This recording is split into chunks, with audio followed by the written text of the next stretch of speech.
สมัยเเราจะมุนที่ว่าติดตามว้าวโซโคกุมผู้โปรดักชั่นซึ่งเมื่อสงเกี่ยวกับการสอนภาษาอังกฤษแปลกุมผู้ซึ่งว่าคลิปซึ่งลาดกายบุบลที่สอนอยู่แล้วเกี่ยวกับการ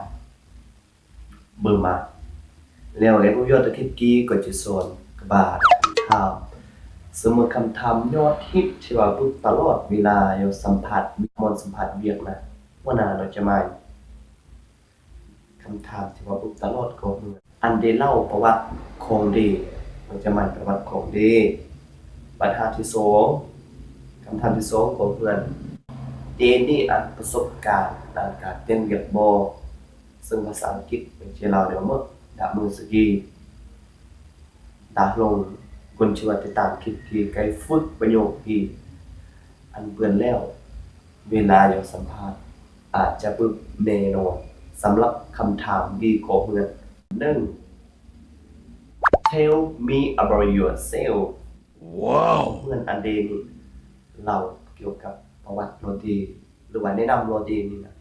โรตีนี่ซื้อเพิ่มเรื่องอันเมื่อง่ายยัดคุณกับอันเมื่อแล้วเราเกิดเต็มก็จะอันเมื่อ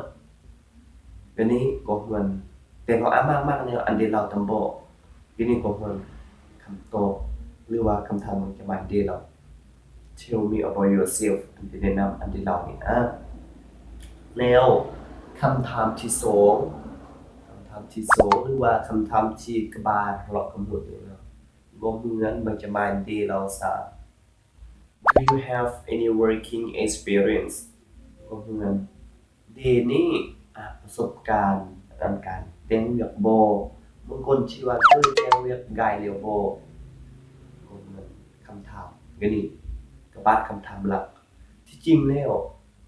ว่าอันมากคำถามซึ่งเคยถูกเวลาสัมภาษณ์เวียกแต่ว่าคัดเด็กบ้างคำถามในเราการและคลิปหน้าที่เดือนคำถามเกี่ยวกับการสัมภาษณ์เวียกกายเล่าตำบอกแต่คลิปกี้อันประจื้อกับบัดคำถามนี้ปูนการ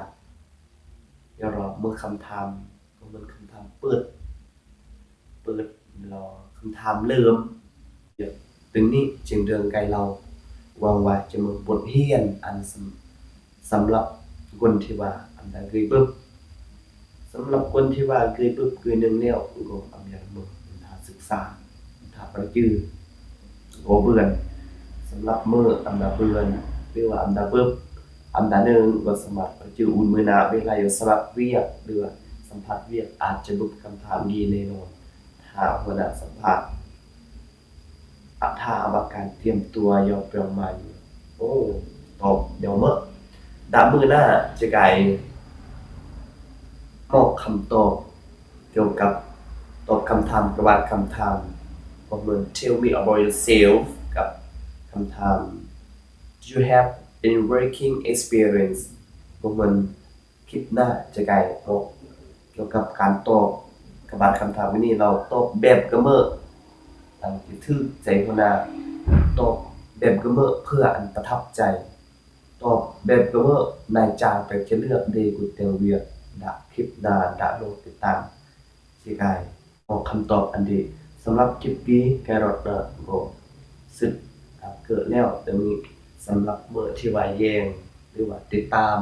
คลิปเกียนหากวินเราโอเคที่อัปประโยชน์สำหรับเดเรียงแล้วบทเรียนเรียงอัปประโยชน์ลงเซฟมาที่กดไลค์กดแชร์หรือว่ากดติดตามในเพื่อจีอัมพาตโอกาสหน้าซึ่งอีกจีคลิปเมจูดับมือสวีสึกอัปเดตบ๊ายบาย